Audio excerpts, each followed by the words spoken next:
Merci d'être sur la télévision Labari pour suivre le journal de ce jour, samedi 22 juillet 2023. Mesdames, Messieurs, bonsoir et bienvenue à tous. Du 19 au 22 juillet 2023, le président de la République, chef de l'État, Mohamed Bazoum, a effectué une visite de travail de 3 jours dans la région de Tawa. Au cours de son séjour, le président Mohamed Bazoum a effectué plusieurs activités, notamment des réceptions et des inaugurations.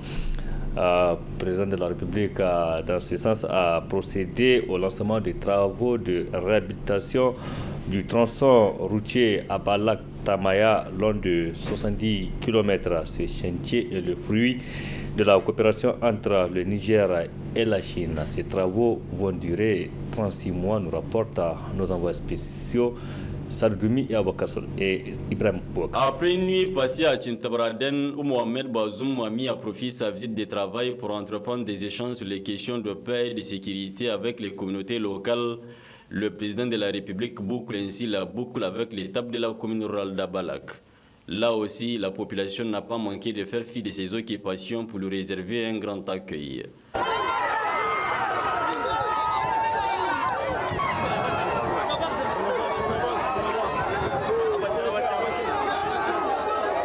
À Abalak, le chef de l'État a présidé la cérémonie de lancement des travaux de réhabilitation de la route Abalak-Tamaïa.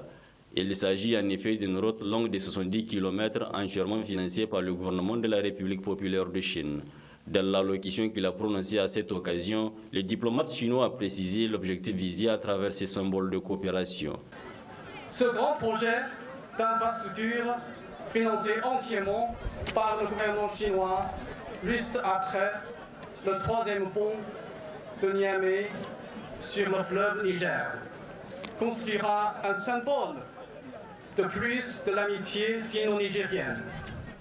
En effet, ce projet coûterait 50 milliards de francs CFA dû à sa position géographique défavorable pour les travaux de génie civil.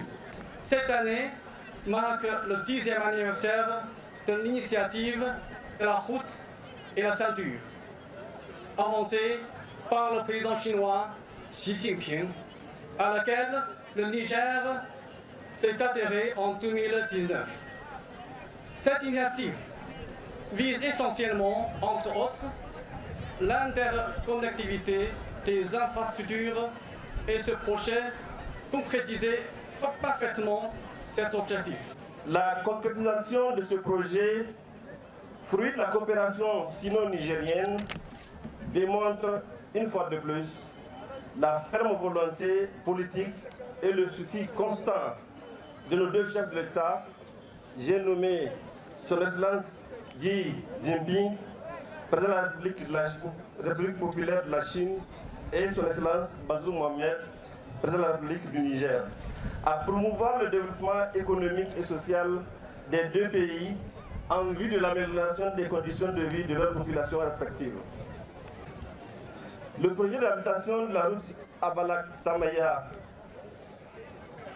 de 70 km, la chaussée revêtue en béton bitumineux a une largeur de 7,5 mètres avec 1,5 m d'accotement à monocouche de chaque côté et complétée par des caniveaux à la traversée des grandes agglomérations, soit une plateforme de 11 à 13 mètres.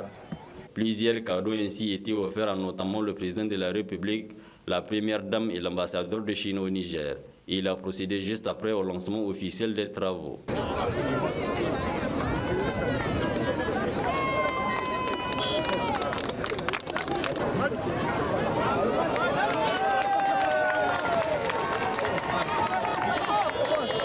Ainsi a pris fin l'agenda officiel du président de la République dans le cadre de la visite de travail qu'il a entrepris dans la région de Tawa.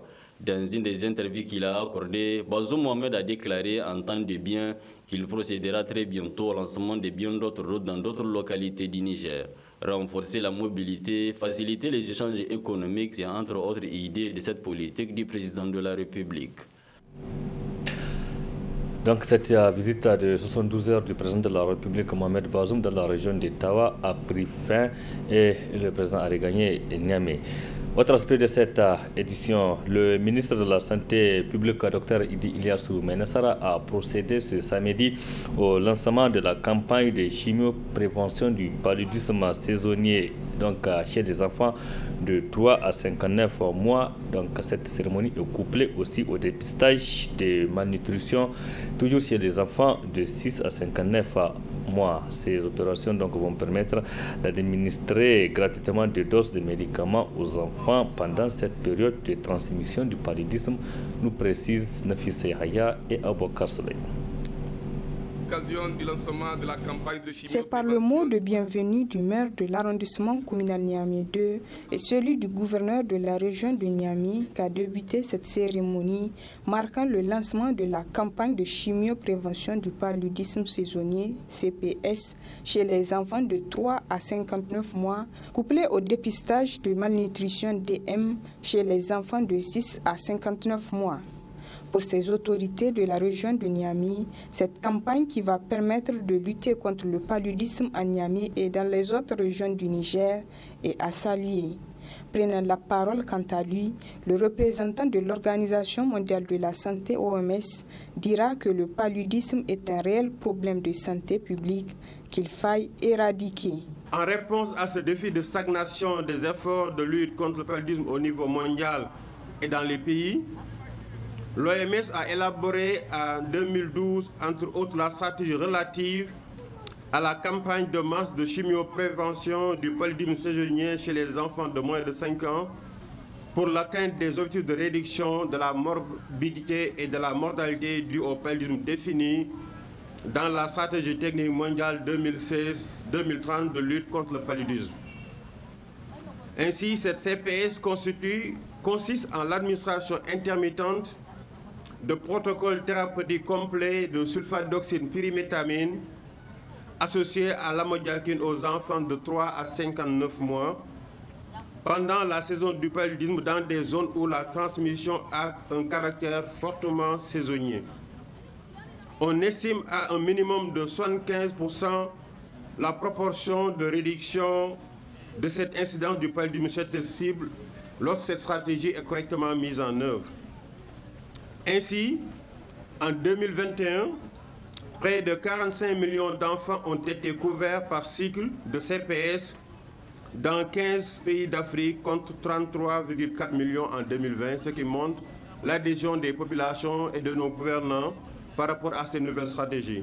Grâce à la participation active de nos pays, l'OMS a également mis à jour en 2023 le guide pour la mise en œuvre de la CPS au niveau opérationnel afin d'atteindre et de protéger les enfants de moins de 5 ans qui constituent la cible la plus vulnérable. L'occasion a été saisie par le ministre de la Santé en lançant cette campagne pour rappeler le rôle que doit jouer chacun afin que cette campagne soit une réussite. Chacun de nous a un rôle à jouer pour que chaque enfant cible bénéficie effectivement de son traitement à chaque passage. Ainsi, en tant que leader, à tous les niveaux, nous devons faciliter l'accès aux ménages pour les agents de santé, les distributeurs, etc. Il est aussi de notre responsabilité de convaincre les chefs de ménage à faire bénéficier de leur dose tous les enfants cibles lors de chaque passage. Enfin, en tant que parents, nous avons le devoir d'administrer à domicile à chaque enfant les doses du 2e et 3e jour qui sont remises par les distributeurs le premier jour de chaque passage.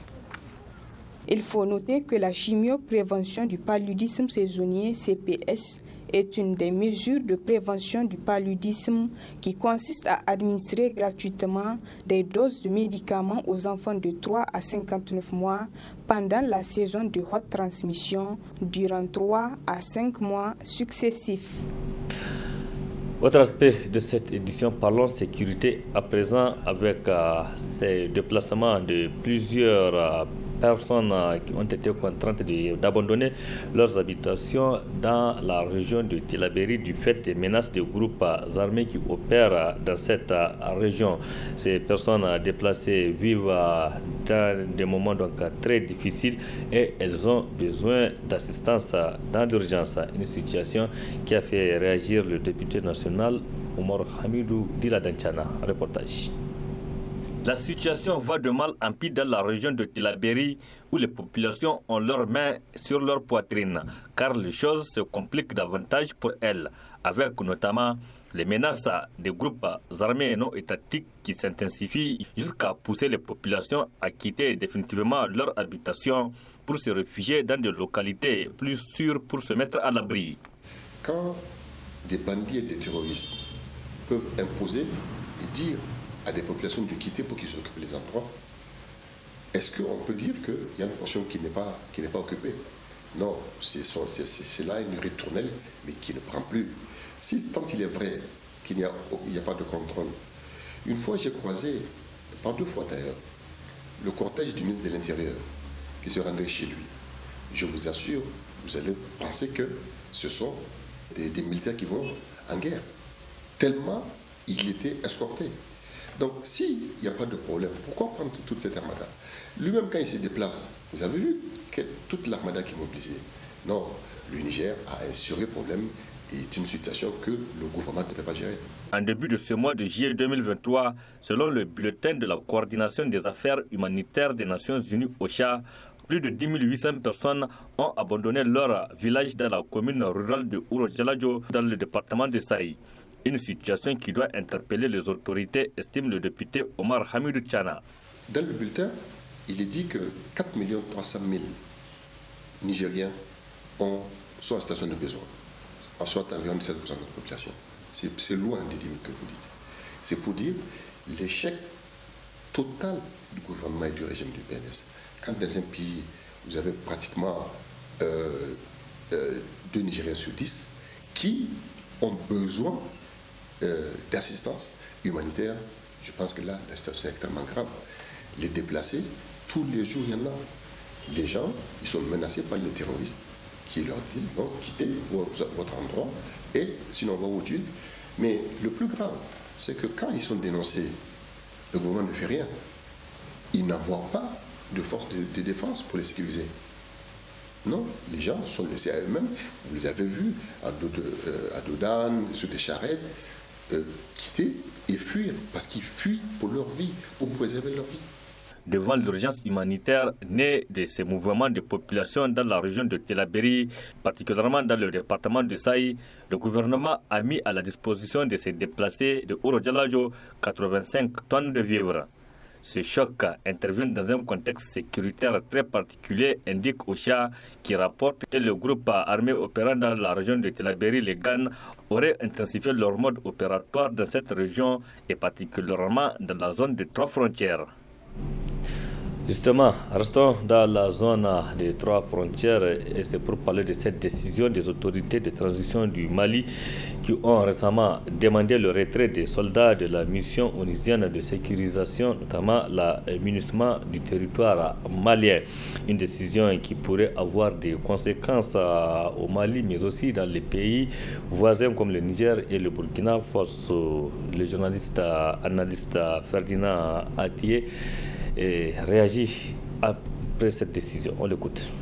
On a vu avec le G5 Sahel le départ de la force Barkhane et aujourd'hui la MINUSMA. Je pense que, vu le contexte aujourd'hui, avec l'expansion du djihadisme, il y a lieu de s'inquiéter parce que la MINUSMA n'avait pas pour objectif au départ de lutter contre le terrorisme, mais elle constitue néanmoins une force tampon, une force dissuasive. Et aujourd'hui, si ce verrou saute, il y a d'abord les accords d'Alger qui vont prendre un coup et les gens qui réclament l'indépendance de l'Azawad sont sur les dents. Les djihadistes vont pousser des ailes, ils vont peut-être attaquer encore beaucoup plus les positions de l'armée malienne. Est-ce que dans le contexte actuel, l'armée malienne a toutes les potentialités pour faire face à ce danger? Alors, les pays voisins ont des raisons de s'inquiéter parce que l'objectif des djihadistes, c'est de conquérir de vastes territoires et de créer un État dans lequel la charia sera la norme. Et donc, ils ne vont pas se cantonner au territoire malien. Et donc, les pays voisins ont véritablement des raisons de s'inquiéter. Et je pense que la réflexion doit être vraiment faite aujourd'hui. Depuis 2 ans, le Mali, c'est la souveraineté, c'est le panafricanisme et tout ce qui va avec. Il y a beaucoup de passion et c'est difficile de faire entendre raison aux gens. Et ils sont dans un processus et espérons qu'au bout de ce processus-là, ils en sortiront gagnants. La MINUSMA, c'est une force multidimensionnelle. Tous les pays africains, en grande partie, sont contributeurs, y compris le Togo, qui a plus d'1 millier de soldats qui doivent rentrer aujourd'hui au pays. Et est-ce que le Mali a les ressources nécessaires pour combler le vide que va laisser le départ de la MINUSMA? La question mérite d'être posée. Au-delà de toutes les agitations autour de la souveraineté, la question mérite d'être posée, puisque la partition du Mali aujourd'hui, même si elle n'est pas formelle, elle est réelle. Les autorités maliennes aujourd'hui n'arrivent pas à exercer la souveraineté sur l'ensemble du territoire. Il y a une partie qui est sous le contrôle de ceux qui se réclament de la Zawad, et le reste de la partie même qui est sous le contrôle des autorités maliennes est amputée par les djihadistes. Donc il y a forcément des raisons de s'inquiéter. Aujourd'hui que Wagner est diabolisé à Moscou et qui est en train d'être démantelé, on a entendu Prigojine qui dit que la priorité maintenant c'est l'Afrique.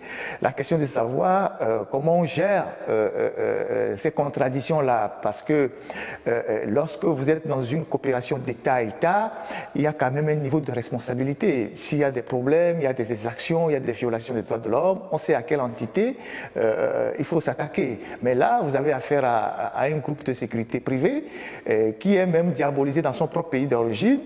Cela pose fondamentalement un problème de responsabilité. Mais il revient aux autorités maliennes d'assumer le choix qu'ils ont fait et d'en assumer les conséquences. C'était là donc le journaliste analyste Ferdinand Atié sur la décision des autorités de transition du Mali et de demander le retrait de la force onusienne de la MINUSMA. Retour ici au Niger, où du 25 au 27 juillet prochain, Niamey va donc accueillir les participants à la revue annuelle du secteur de l'eau au Niger. Une rencontre permettant de faire le bilan des réalisations faites dans le 10 secteur durant l'année écoulée et de jeter les bases pour de meilleures perspectives. En prélude à cette rencontre, l'un des acteurs de ce domaine nous parle ici des défis à relever au préalable. Je propose de suivre Ousmane Adembeji. Il est le président du réseau de journalistes pour l'eau et l'assainissement Régia. Ça fait 2 ans aujourd'hui que cette revue n'a pas eu lieu parce que le ministère de l'eau et de l'assainissement a été incompétent pour pouvoir organiser cette revue. Naturellement, aujourd'hui, ils sont en train de vouloir organiser cette revue. Qu'est-ce qu'ils vont exposer? D'abord, quand on se réfère en 2022, on parle des taux de consommation du budget dans ce ministère de 30%. Aujourd'hui, vous avez beaucoup de départements qui n'ont pas de responsables départementaux. Vous avez beaucoup de régions qui ont des intérims. Le secteur aujourd'hui va très mal. C'est pour cela, si vous vous souvenez, il y a 2 mois de cela, nous avons écrit au Premier ministre en tant que Régia pour le prévenir, pour lui dire, voilà ce que le ministre actuel est en train de faire en termes de gestion catastrophique dans le secteur de l'eau. Et cette gestion du ministre ne permet pas justement à l'ensemble de communautés nigériennes d'avoir accès à l'eau potable. Dans un contexte où le chef de l'État a donné des orientations stratégiques, où le gouvernement tient à ce que chaque Nigérien ait accès à l'eau potable, cet individu est en train de mettre en péril et saper tous les efforts inestimables dans ce secteur. C'est pour ça que nous avons écrit au Premier ministre, si rien ne fait, nous allons porter plainte contre ce ministre au nom de la communauté nigérienne. On ne peut pas être complice d'une situation qui est actuellement dégénérée. On ne peut pas être complice de la situation de l'eau. Aujourd'hui, nous avons le devoir moral de plaider pour la bonne cause, pour que les populations nigériennes aient accès à l'eau potable. Aujourd'hui, il n'y a aucune opportunité parce qu'ils n'ont rien à présenter aux gens. Je te parle, une revue, en principe, c'est pour évaluer les efforts consentis dans le secteur. Il n'y a aucun effort qu'ils ont consenti. C'est simplement une réunion de café où on va dépenser encore environ 100 millions en 3 jours dans le perdium et dans les cafés nutriments. Il n'y a rien. Je vous dis, le secteur va très mal. C'est de la catastrophe aujourd'hui que nous vivons dans le secteur. Et moi, je me dis, d'ici fin 2023, nous allons arriver à un taux taux de consommation de même 10%. Si en 2022, on a fait 30% de consommation au niveau de l'hydraulique, moi je dis qu'en 2023, il va, ce monsieur, amener les gens à faire 10%. Et on le laisse, on le regarde. Je n'ai rien contre sa personne. Je connais le secteur, mais quiconque. Ça fait 15 ans que je suis dans le secteur. Si je l'ai dit, les gens qui sont honnêtes savent que ce n'est pas un acharnement. Je connais ce qui se passe. Je connais le secteur. Je connais les efforts du gouvernement. Je connais ce que le chef d'État est en train de faire pour le secteur. Et je connais présentement ce qui se passe. C'était à l'instant le président du Régia, Ousmane Dambaji, sur la préparation donc de la revue annuelle du secteur de l'eau qui se tiendra du 25 au 27 juillet prochain ici à Niamey. Fermons cette édition par du sport et c'est pour parler du début cet après-midi au terrain du CG Yantala du tournoi de grandes vacances TGV du quartier Yantala. Et c'est parti pour donc, cette édition de 2023. Précision avec Ismaël Moumouni et Halil Bourema. Et c'est parti pour le plus grand tournoi de grandes vacances du Niger, à savoir le TGV de Yantala. C'est le tournoi qui a sa 31e édition et non seulement un cadre de brassage entre jeunes, mais cela va leur permettre aussi de démontrer leur talent de footballeur. Le concept TGV est parti en 1990 au Niger à Yantala. Il faut oser le dire, seul au TGV Yantala on joue des matchs préliminaires à défaut d'organiser le tournoi avec 24 équipes ou 32 équipes. Donc ces acquis nous permettent d'atteindre nos objectifs. Et si on doit parler en termes d'objectifs, nous allons parler de la pérennisation, de l'aubaine que nous donnons aux jeunes talents pour se faire représenter, de l'occupation de la jeunesse, parce qu'aujourd'hui, à travers cette activité de proximité, je peux dire que de façon générale, la jeunesse de Niamey se retrouve dans ce TGV, en particulier la jeunesse de Yantala, lutter contre l'extrémisme violent et la vitrine que nous donnions au football féminin. Donc voilà le sentiment de fierté qui nous anime grosso modo. Les équipes des 5 communes que compose la région de Niamey vont s'affronter sur le terrain de l'école primaire Yantala 2 du 22 juillet au 2 septembre 2023. 16 équipes reparties en 4 poules de 4 et nous allons clôturer Inch'Allah le 2 septembre prochain. On aura 32 matchs à l'affiche. Les équipes là sont issues vous avez des équipes qui viennent de Saga, vous avez Jaguar de Saga, vous avez Sagia FC de Harobanda, vous avez les 11 Pro de Tellag, vous avez AS Niamey 2000. Il y a une équipe de Liberté qui a été éliminée, vous avez une équipe de Koubia, mais tous les autres, on peut dire, les autres équipes sont de Yantala et un peu de Kwarakano aussi, et Riyad. Le match d'ouverture a opposé l'équipe Berge FC en vert et le Qatar FC en rouge. Victoire de Berge FC par un score de 2-8 à 1. Merci Ismaël Moumouni et bonne chance à toutes les équipes qui participent à ce tournoi. Point final de cette édition. Merci aussi à vous de l'avoir suivi. Restez en compagnie du programme de la télévision Labari. Excellente nuit à toutes et à tous et bon week-end. Au revoir.